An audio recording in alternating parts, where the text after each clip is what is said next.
loi tâm pin amu dấu lâu chung bắt thiên vang pi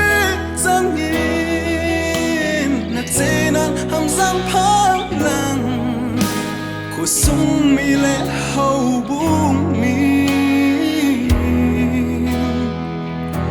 cả hin tao pi ui chung bắt thiên vang bờ nát giang nhìn la khu sung mi loi la pai dê nhìn cả hin ki pa pi ve ne keng nei na am giang phá lăng si dong mong mo long dê na oh chun nu xem ti la bắt na chung ba thiên thiếu đồn bằng in và thiên mai chang ang sung nga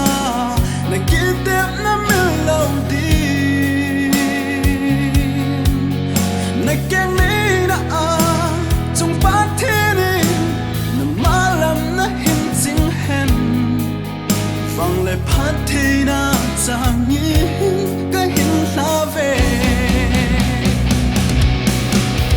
chung bắt thiên vang bo na chang la khu sung ni loi la pai ching ka hin ki pa pi ve na keng nei na ham giang pha lăng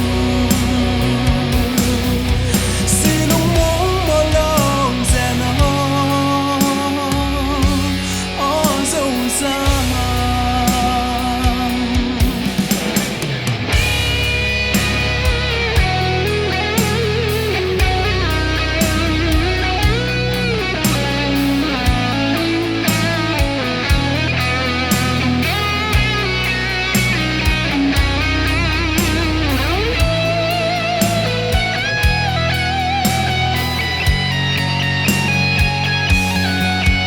na sen ang koi zin lung mong le ki pa de lin man zalin na sang zing ne in sung nom kan sem khom ti me ken nei na chung pa thiên na ma lam na hin jing hen vang le phat thi na chang ni ka hin sa ve chung bắt thiên vang bờ na chang la khu sung